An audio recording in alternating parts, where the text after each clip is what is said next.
Assalamu alaikum. My computer totally just like froze. I'm really sorry. I was in the middle of telling a story and everything, and just my computer just decided that's it. We're done. So let's wait and see if anybody will join us again. Come back. My internet here is not great. Assalamu alaikum, Muda. I see your comment. Hi, thanks for joining us.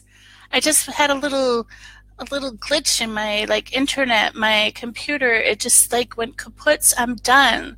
So my screen froze. People couldn't hear me. I was in the middle of telling a story. It was like the worst case scenario. Not really the worst, but I want to say alhamdulillah. Alhamdulillah. Thank you, Jibril, for your dua. Mudassir is your name. Mada TK. Anyways, so I want to get right back to it. We're sharing positive news every Monday, positive stories. And hi, Akbar. Akbar and Mada are both from India. Great, welcome. I have a friend that just got back from India. She said it was amazing. She keeps telling me, you need to come. Me, I am American. I don't live in America right now, but I am American. I am a convert for 5 years. I work here at aboutislam.net, and every Monday, me and my sister, Nicola, we are doing positive news stories. So today, I've just shared a few with you, but I wanted to share one that really has touched my heart.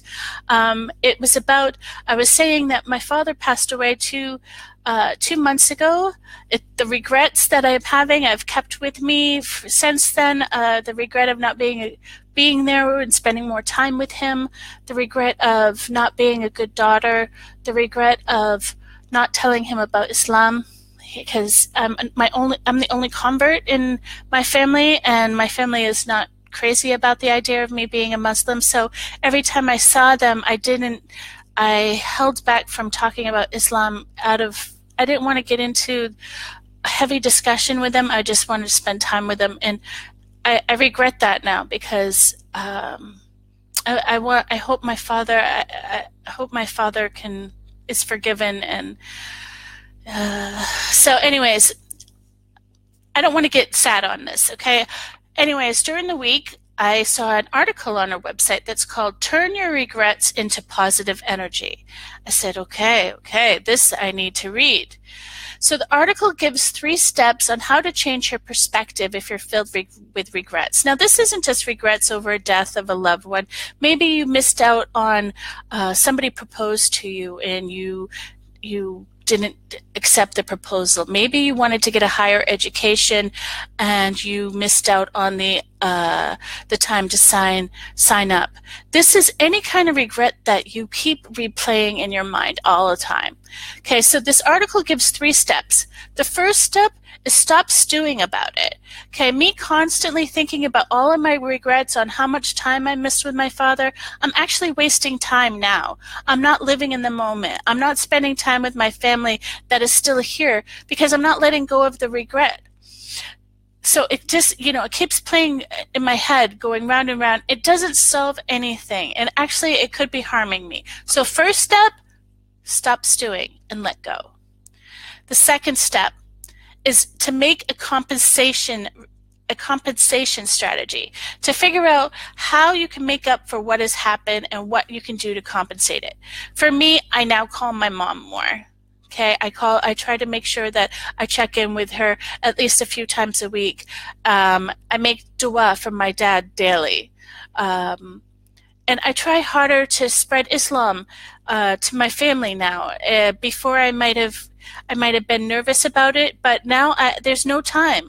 We don't know how much time we're given, so I want to tell them about it, even if it's just in the most delicate of fashions, sending them an article, sending them a link, sending them a video, something like this, just to kind of, Allah guides who He wills, and maybe I just need to plant that seed. I just need to do my part. So that's the second step.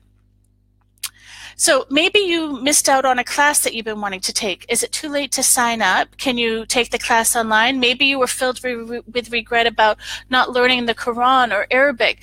Can you find a teacher online? We don't want to let the negativity stop us from moving forward.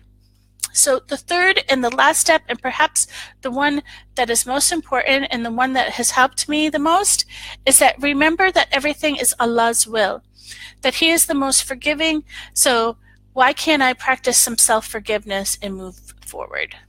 So inshallah, these steps will help you begin to let go of the regret and move forward. So Assalamu alaikum. My name's Tammy. We're here doing positive stories. Where are you from? Thank you for joining us today. Happy Monday. I'm just going to check the comments real quick so I can say hi to anybody.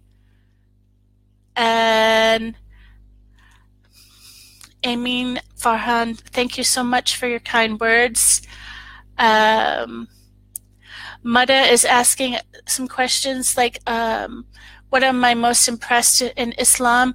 I would like to share my conversion story sometime, but I don't have time to today. But stay tuned.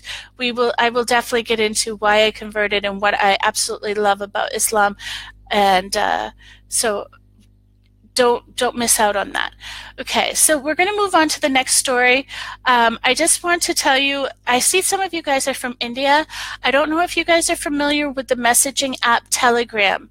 I just downloaded it a month ago, and seriously, I love it. So it's similar to WhatsApp, except for there's like channels that you can follow. I follow like some art channels, and so a few times a day I'll get this really beautiful picture on my phone and it gives me like a description of where it's from. I follow some Muslim channels, so I'm getting like a hadith of the day or something, or maybe it reminds me to read Quran or tells me a story about Quran. So you guys should really check out Telegram. It's a fabulous app, and while you're at it, the best feature about it is that aboutislam.net has a channel. Make sure that you follow our channel on Telegram. We send out about 3 articles a day that just are quick and easy reads that can kind of remind you of Allah, remind you, about our beautiful deen. So check that out. Sister Nicola will be dropping a link of where you can follow us from. And let's see. I want to share the last story. The last story I want to share with you actually made me cry when I watched this video. It is absolutely beautiful. A man by the name of Ghassan Rafai. He is an elderly Palestinian man. 4 times a week, he takes a bus. It's like over an hour-long ride one way. He takes a bus to go to Al-Aqsa Mosque. As soon as he goes through any of the gates of Al-Aqsa Mosque, birds and cats gather around him. Yeah. It doesn't matter which gate he comes in, and they know he's there. They just start gathering around him. For the past 30 years, he has been coming to feed the birds and the cats. He also makes sure to give the cats a good petting. He's this elderly man, and he's so adorable, and he comes and he just gives all of the cats lots of love and food, and the birds, feeds all the birds. MashaAllah. He says that he is inspired by Prophet Muhammad, peace be upon him, who told us to be kind and to look after animals. His generosity, though, doesn't stop at animals. He also fills his backpack with candies and treat for all of the kids there. So when he sees a kid at Al-Aqsa Mosque, he goes up and gives him a little treat. The man just comes to Al-Aqsa Mosque and just is spreading love everywhere, mashallah.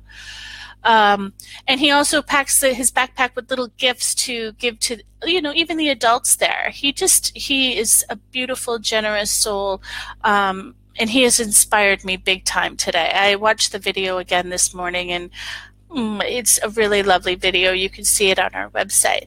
So this is it for the week, for today. I hope your week is filled with positivity so you can spread it to others. We'll see you next week, inshallah. Assalamu alaikum.